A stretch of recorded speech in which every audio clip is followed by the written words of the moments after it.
Welcome back. Tide part of the segment, your favorite segment. Again, football season's over, basketball season's begun. Still a lot to unfold, especially with the NFL draft coming. Wanted to at least give you an update on NFL players. Jalen Milroe going to the draft. Tyler Booker, All-American Offensive Guard, going to the draft. And Jihad Campbell, inside linebacker, going to the draft.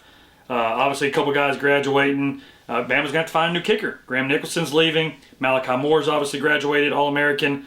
C.J. Dupree, Tim Smith. So there's a couple of guys leaving for the draft. Not as many as Bama's probably used to, but it's going to be interesting to having to replace some of these guys. Quarterback, a captain of a safety, inside linebacker, and a kicker. Bama's had kicking struggles for so long. They finally started writing the book by getting great players, guys that are in NFL. Will Riker, to name one specifically, but so we're interested to see where these guys are going to go in the draft, and where Jalen ends up going will be something to be, I think, second or third round probably, but I could be wrong about that. But the big story, I guess, in the football world would have to be the decommitment of Ty Haywood. This was the number one offensive tackle for Alabama in the class this year. 5-star, according to multiple recruiting websites. For him to decommit, that's just not something that happens, especially after a lot of guys have signed already, either on campus or getting prepared for school. For him to decommit was a major red flag.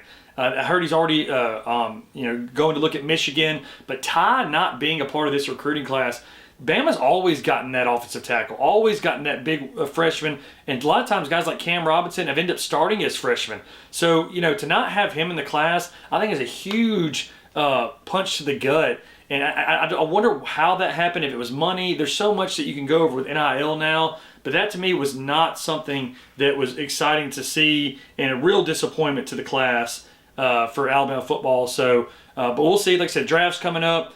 Spring game will be right around the corner. Interested to see who they're going to have at quarterback. I think everybody's really wondering that. So definitely going to be some quiet times around football. But we're still going to try to cover and give as much as we can on details that are happening, even if it's bad news like the Haywood news. But basketball is the big thing right now. And Bama's a top 5 team in the country. They did lose to Ole Miss at home this week. To me, that was very disappointing.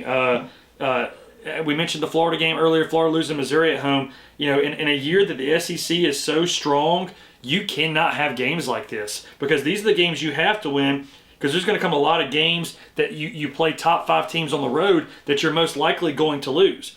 And it was disappointing to me because they go and beat Texas A&M on the road, a top 10 team, and then you come lose to an Ole Miss team at home. So the big thing to me was Bama goes as they shoot. When you don't shoot well from 3 and you live and die by the 3, you're going to lose games. I think that's why Bama made a run in the tournament last year, because they got hot from 3. But I also think it's why Bama could get bounced very early, because they don't shoot well from 3. They're not going to win the games. So 5 of 20. We talked about Mark Sears earlier. 2 for 8, only 11 points. He's got to score over 20 points a game. He just has to. Aiden Holloway has played better, had 15 points. But you look back at the Texas A&M game, when they do go beat a team on the road, the stats are completely different. And you go and score 94 compared to 64. I mean, Bama scoring 64 points at home. I'm going to have to look up the stats next week. I can't remember the last time that Bama scored 64. I mean, they always score over 80 in the Nate Oates era at home. But when they scored 94 points, you look at the box score, it's completely different. Sears has 27 points, and they shoot 13 of 37 from 3. So still not great, only 35%, but that's actually pretty. Most teams would take 35% from 3 and making 13 threes. You make 5 threes, especially in this day and era, in this type of basketball, you're going to lose games. And they held Texas A&M to 4 for 18 from 3. But Sears goes for 27. Holloway has 15. Youngblood has 14. To me, though, where is Grant Nelson?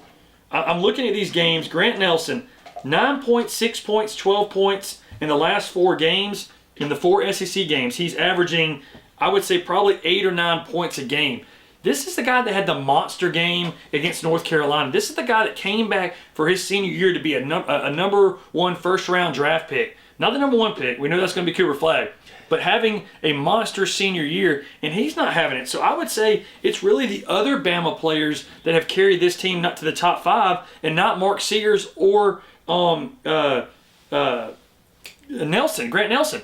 But both those players are incredible players and have shown at their peak they're unstoppable. Look for both of these guys to have breakout rest of the SEC play. They've only played 4 games. But I predict both these guys are going to have major runs and into the tournament. They're too good of players to be having these type of inconsistent games. They need to be the forefront. Both these guys need to be scoring over 15 points a game every game. And Oates needs to be catering to that. Not jacking up wild threes when you're open. I know that's the offense. But sometimes I think you got bad. I mean, the game I went to this year, you know, we have guys shooting threes that really shouldn't be shooting threes. I know they're open, but a brick is a brick. Let's work the ball around and get a better shot, but go focus on your main guys. Nelson, Sears, Holloway, those are the 3. You know, to me, Phelan is the one that's kind of, struggled a little bit too. He's averaging 11 points a game, but you look at his games, 1 point against Mississippi, Ole Miss. 8 points against A&M and South Carolina. He needs to get going. So again, you have this talent, these first-round type draft picks, and they're scoring below 10 points a game. That cannot happen in college basketball, and that cannot happen from your superstars. All those, you have some teams, like I told you, Georgia this week has 4 guys averaging over double figures. Those guys in SEC play, especially those 3 I named, need to average over 10 points a game in SEC play, and Sears and Nelson over 15 points a game. That's going to be the keys to success. They need to shoot well, but you can see that's always not going to be the case. Take the ball to the basket, get to the free throw line, especially Nelson, and that's going to be the key for Nate Oates and his team going forward. Excited to see the games this week. We got the big Kentucky game coming up this Saturday. That's going to be a monster game for Bama. I'm not saying it's not a must-win. Bama's going to be a tournament team regardless of what happens, but you look at what's coming at Kentucky, and then you have Vanderbilt and Mississippi State, but Auburn, they still have to play twice. They still have to play Florida. They still have to play Tennessee. So there's a lot ahead of Alabama. So they need to get as many wins right now as they're favored in and should win, because there's a monster second half coming for them. But like I said, I believe in the Tide. I believe in Coach Oates. And I believe in you here on Tide and Tigers.